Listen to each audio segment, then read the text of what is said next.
Y'all ever had situations that you thought you got over, Yeah. and then some time passes and you're like, I'm not over that shit. Absolutely. So this is just like that.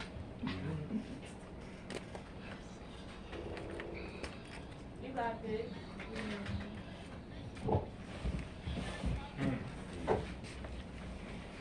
This mic is gonna make me nervous. Can y'all hear me? Yeah. Girl. This is how you lose her.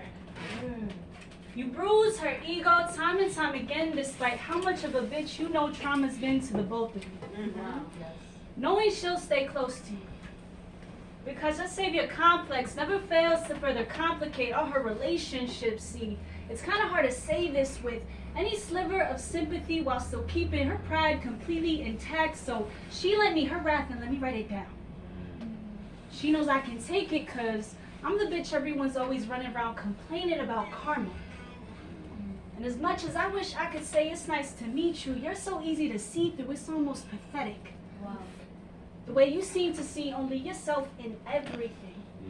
See yourself in the sun while never being honest enough to admit she was one. The blueprint for beautiful things that never need to beg for attention, much less delude themselves into thinking they're the center of somebody else's entire universe when all that light that shines so brightly off of you was only ever a reflection of her. She done spent all her time being everybody else's safe haven. You think she's never seen sin when really she's lived her whole life swimming in it and still kept her so clean. There's a reason all she did was smile sweetly when somebody said she was the Whitney to your Kendrick. She had never been no stranger to playing secret skeptic, the only one behind the scenes who seems to ground the hero when his head stuck in the clouds, forever proud he has even the idea of her to come home to. Are y'all following? Because this next part's the only thing you'll have some trouble swallowing. See, all she wanted was a quiet place to breathe in a generation that's created entire trends out of the concept of toxicity. I don't believe you understand. She don't belong to no one. But baby, you were her favorite cup of false hope to drink from. An escape for everybody's ever faithfulhood angel, her most preferred lie. So tell me why exactly you carved out of her heart a weapon the second you gave it back after stealing it the first time. Then a second, and then a third. Until she was forced to walk away, finally put herself first, having grown so sick and tired of screaming at a brick wall of a body. Always irresponsive and emotionally flatlining, only to muster all the life he has left inside him once he feels the possibility of us dying. I can't believe it's you she's crying over. Then again, you and I both know her best. Mind of gold with a heart that's practically made out of Play-Doh, so allow me to properly reintroduce myself, the kind of devil's advocate that's always been about that action. I hope you hear me when I say don't nobody got hands like mine.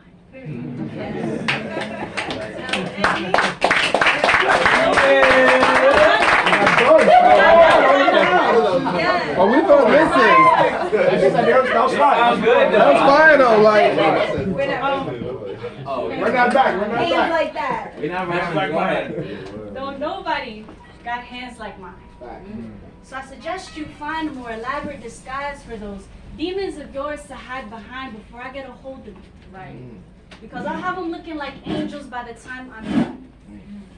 Funny how playing games always comes with the implication that there's something to be won in the end when you never stop to think about everything you could potentially risk losing. Failing to realize the kind of prize you'd end up walking away from all because you wanted to play some emotional tennis. Hurts now, doesn't it? Right.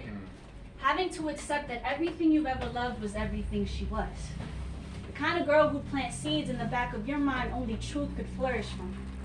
Never asked the world of you because she's always been honest about how far into the process she is of giving it to herself. You walk around running your mouth about generational wealth, and you can't even seem to help yourself in here. How?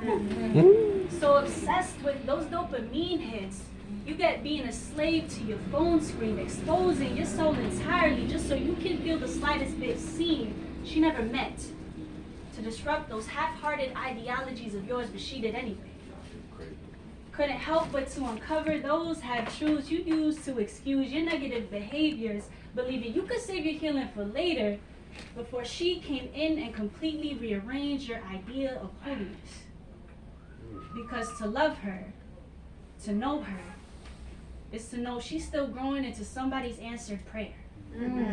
Not just equipped with all the makings of a natural born caretaker, but when loved the right way will naturally cater to somebody deserving of her, encouraging her, to the point where all the power that lies in their relationship feels so sacred it shifts entire paradigms, because neither one knows what it is not to be 10 toes down.